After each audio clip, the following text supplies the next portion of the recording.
Hello there, and welcome back. I hope you're all well and staying safe. Just a small thing, the situation in India is horrific and growing worse by the day. If anyone can volunteer, donate, or help in any way, please do. Our topic this week is about inequality. We on the left constantly rail against it, and those on the right always riposte with if they worked harder and earned their promotion, then they would be okay. Of course, this presumes a true meritocracy exists, which is a different topic for a different day. But let's run with this idea that people are where they deserve to be, and so the people who do not have deserve to be poor. That's the root assumption at the heart of it, and of course, most of the discourse on the left is why this is a bad thing, and it always focuses on the moral points here, and I agree with those moral points, that it is ethically and fundamentally wrong for people to go hungry, to go without shelter, to go without safety. That the vast majority of the responsibility of our actions may be on us, but society also has a share of that responsibility, and so we should act in human interest, not only because one day we could be in that position too, but that it is good and right for us to do so. What I want to do with this video is also articulate why it's bad for our economies to allow inequality to become rampant in society. I can highly recommend the book by Anthony B. Atkinson here. It's happily titled Inequality, or if you're feeling up for a bigger read, Piketty's Capital. Let's start with a bit of history first. In the immediate post-war period, as the ruins of Europe were rebuilt, the economic consensus of the day was Keynesianism. I'll do a more in-depth video on that later on. But the base premise of Keynesianism is that the economy runs on demand, and that the government must always try to keep aggregate demand in the positive to stave off the hurt of recessions in the boom-bust cycle. During this time, it was commonly accepted that the top income band should have high taxes. We saw rates such as 94% in 1944. Up until Reagan, the top income bracket in the US never dipped below 70% for the top earners. This was similar in the United Kingdom and in other countries. We're not talking about people earning 50 or 60,000 in today's money. We're talking about people earning millions, if not billions. This was seen as a vital backstop against the robber barons of the 20s and a good way to spread economic growth. With Reagan and Thatcher, those rates came tumbling down, and crucially, the ratio of CEO to average worker wage went rocketing up. Now, we hear the arguments that no CEO works 300 times harder than the average worker, and so doesn't deserve a salary that is 300 times higher. But economically, how does this work? Well, the basic assumption at the heart of our economic system is that inflation is the chief bad. The government's prime economic aim must be to restrain inflation, preferably hovering around the 2.5% mark. How do you grow the economy then, which usually increases the money supply, meaning inflation, without actually increasing inflation exponentially? The answer, at least the tacit answer, is wealth hoarding. If technically that money supply grows exponentially, but it is locked away and never used, you get the growth without the inflation. Now look at the proliferation of billionaires and tell me that the money supply has not grown whilst growing. Most of these billionaires can never spend what they have, and in fact rarely actually do. Beyond the odd flashy purchase here and there, they simply tick along, buy what they need and want, and that's really it. Like most people, they don't actually want for a lot of things, and so that money exists but never circulates, leading to growth without rampant inflation. This is why those huge ratios exist. It's the unspoken truth at the heart of our economic system that we need that wealth hoarding to prevent inflation. As a result of this, inflation from 1990 onwards has rarely exceeded 3%, usually hovering around that 2.5% mark that governments tend to aim for.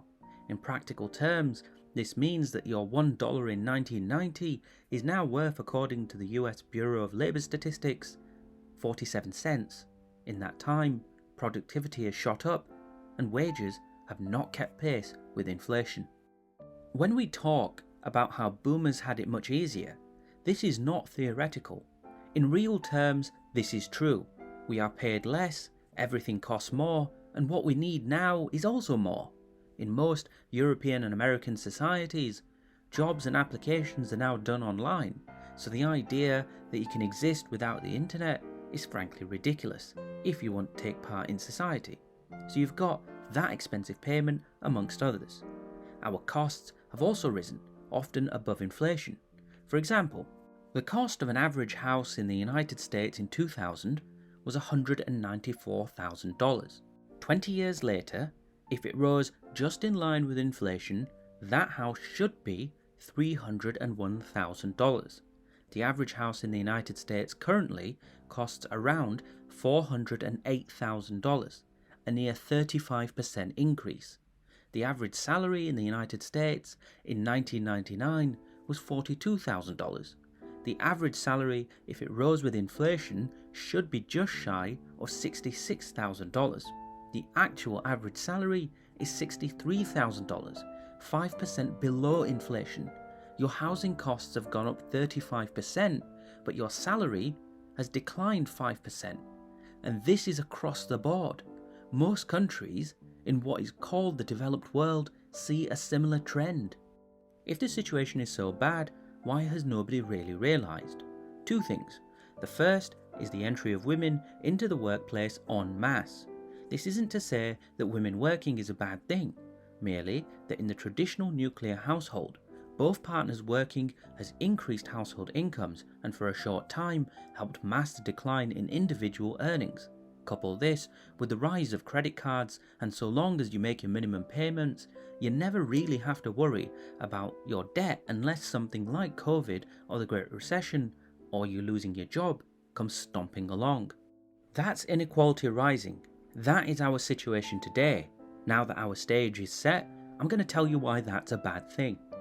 So remember at the start when I said that according to Keynesianism, the economy runs on demand? Well, what do you think happens when everyone's costs rise by around 30%, but their income declines around 5%? Well, of course, they spend less. Now, I'm not talking about spend on necessities. I'm talking about consumer goods. So once your rent or your mortgage, your car, insurance, bills, phone contract, all of that is done, and you're left with your disposable income, what are you left with? For most people, it's very little. That's the reason why saving for a house has become nigh on impossible for many 20-year-olds, even 30-year-olds now. The margins are getting tighter and tighter, so that money isn't often equally split between savings and fun money as we'd call it. This means that people have less to spend on goods. We've gotten around this problem by the creation of business models like McDonald's and Walmart, depending on low-cost goods that bulk sale and often break quickly. And of course, the aforementioned credit card. But this can only stretch so far. Eventually, the bubble will burst, and because not enough people have enough to spend, that means companies must cut back on production, which in turn results in companies like Burberry burning their clothes they cannot sell, because eventually the lack of consumption causes oversupply, and giving it away damages the brand and that artificial scarcity as well. This causes less growth and eventually recession. When Bernie Sanders, Robert Reich or people like myself on YouTube say that our economies are structurally weak, this is what we mean. We are coming to a point where people's margins are so low that they cannot sustain the consumption economy that is our current model. Our economy runs on that consumer spending. It depends almost entirely on people buying and continuing to buy. It's why companies like Apple don't make phones to last just around a year until they can charge you again for essentially the same phone with a new label. Whereas we hear older generations of make do and mend, mending goods and having goods that lasted for decades. It doesn't suit the perpetual consumption model they chose to adopt in the 80s and continued to vote for ever since. Think of this like so. You on average would buy 10 pairs of jeans a year because 8 of last year's jeans will wear through. Because of compressions on your budget, you only buy 6. If it's only you, that's not a problem. But imagine that it is most of the working people in your country. Imagine what that does to jean manufacturers and retailers and to an economy. This is why trickle-down theory never works, because that money was never supposed to trickle down. It was never intended to. It was intended to be locked up and kept out of circulation. It's why Republican and Conservative tax cuts don't work, because in the end, the majority of those tax cuts merely remove more money from circulation. The easiest way to fix this would be to reduce taxes on the bottom income bands, but that is rarely done because they're not job creators. A millionaire or billionaire is still only going to buy 10 pairs of jeans. Okay, let's be charitable and say 15 because they like to spend money. Are the paltry amount of billionaires and millionaires going to buy enough jeans to make up for the millions that are cutting back? Not a chance in hell. What's worse is that they're not going to be buying those jeans at your local retail store. No, they'll be buying expensive jeans, or even tailor-made ones, because why not? Why would they not spend on the best available? Most of those stores are in luxury places, like Milan or Paris. Great for those economies, or the wealthy economies of those cities, but not so great for your local retail store or domestic manufacturer.